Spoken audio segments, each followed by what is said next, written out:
Hi, welcome to Tim's Garage. Well, I started the process of removing the turbo on the 2007 Saturn Sky to be able to put the big wheel turbo in from RPM Motorsports. And I started undoing all the fittings and of course neglected to first drain the radiator, which is something that you need to do. On the inside at the bottom of the radiator, if you way down in the bottom right hand corner, way down there, and you can just, I don't think you can see it, but there is a little butterfly shaped valve that you open up to drain all the fluid for the coolant. And you can drain all the coolant out, and I've managed to do that, and I've gotten the oil line, which is the top line here, out. I've got the coolant line, this line here, off, and I've got the other coolant line off right here. So I've got this coolant line off. The other one that I've left it connected to the rest of the car. But one thing that does wind up being a problem is the second oil line, which is this oil line right here. Now I went looking online because I was a little befuddled by how to remove that as well. And I was fortunate. I went and found some very slim tools, and you can see I've got the 3/8 one out in my hand. And the 3/8 one seems to work just perfectly. And for those people who've had difficulty getting this line undone, I'm going to show you just how difficult it isn't to do. So what I'm going to do is I'm going to take this little tool, I'm going to slide it down here to the base side of the fitting. I'm going to take it and slide it up inside the fitting, and you can see it kind of gets all the way up inside the fitting. I'm going to push it down onto the little clip to depress the little tangs on the inside, and then this little clip should just pop right out. Well, maybe I spoke too soon. Maybe it is a little tougher to get out than I thought.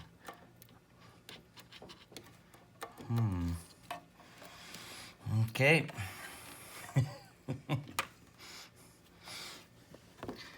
Well, it's tougher than I thought.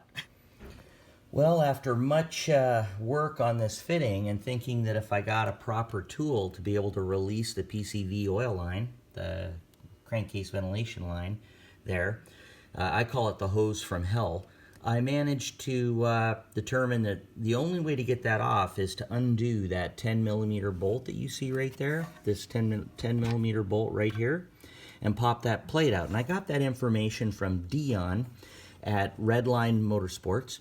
He suggested you pull the entire plate out when you're going to swap this particular unit out, and he says that the O-ring in there, typically in a used turbo, has seized itself in there very well, and you've got to really rock the thing back and forth. And I tried to remove it, and I started to deform the plate, and I decided to stop. So in the end, what I did is I decided to just order new hoses, and I sacrificed the damn hose by simply cutting the end off with a little bit of a cutoff wheel, opened it up and peeled it open like a soup can with a pair of needle nose pliers, and managed to get it off of the fitting that's on the car.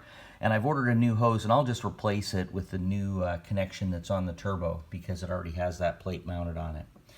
The other issue I found after getting the oil lines and the two cooling lines disconnected is that the power steering reservoir was kind of in the way. So I undid that and moved it up and out of the way. And I started to take out the fuse box brace, and I was getting ready to pull the inner fender liner off so that I could have access to the turbo bolts at the bottom. But according to Dion, what he recommended, and he's done several of these turbos, so Dion at RPM Motorsports, he said, first remove the catalytic converter. And to that end, he showed me the wrench that he's purchased for it. He has a very long Matco wrench, and that wrench, in this case, has a fixed end on it, and it also has a ratcheting end on it. Now you use the fixed end to break the nut loose, and then you use the ratcheting end to be able to ratchet it out, only moving 5 or 6 degrees at a time as you swing that bolt loose. Now, one point to make out is on these wrenches, the clocking of the wrench portion is typically out of sync a little bit. So try it one way. In my case, when I put it on the bolt one way, it wound up with not enough room to be able to actually engage based on the way the wrench moves. But if I flip the wrench over, it gave me an opportunity to actually get a good purchase on the nut, and I'll be able to really put some leverage on that and undo that bolt. Many of you may have difficulty with that. So what I got is a long reach gear wrench, and that's what I did. The wrench was about $29 off of Amazon. Rather than struggling, I've learned a long time ago, just get the right damn tool, even if you've got to wait a little bit, and do it in a proper way. And the last suggestion from Dion was to, rather than try and save the bolts and worry about transferring the studs over, just order new ones. And I will put the part numbers of the new ones along with the part numbers for the replacement gaskets for the oil line and for the coolant lines. And those gaskets look like this. They're a very special gasket. And the oil ones are a little different than the coolant ones. Coolant ones, I believe, are the same size, top and bottom. The oil line ones are a little different size, top and bottom, on the hoops. So we want to make sure you use the correct fitting in the correct place. But I had difficulty finding those, and I did have Martin Scott at RPM manage to get me those particular gaskets. So those are some of the intricacies of actually getting the turbo off. Once the catalytic converter is removed from the turbo, what I'm told is it's quite easy to get at the bolts. The bolts for the turbo themselves, though, Dion sent me a photo of the setup that he uses, and he uses about a 3-inch long socket / flex extender on an electric ratchet, and he reaches straight up from underneath to undo the bolts on the actual exhaust housing flange that mounts to the engine. And I'll be doing the same thing, crawling underneath the car and coming straight up from underneath rather than trying to raise the engine, remove the inner splash shield or any further components off the car. That was Dion's recommendation, and he says it's a fairly easy thing to do. Well, you had the opportunity to see how things sometimes don't go exactly as planned when you don't do all of your pre-work. So what I did is I've used part A to kind of describe all the steps to be able to remove the turbo.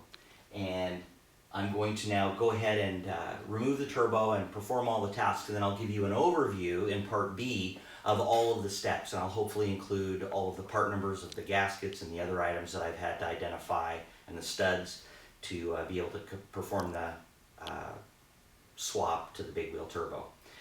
What I'll also do is include any additional information anybody out there is looking for. I've had quite a few people PM me and give me some private messages.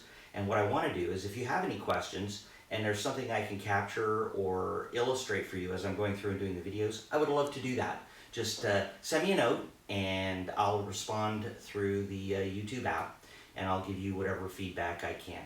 I really appreciate you looking through the videos and watching them. Please like and share if you will.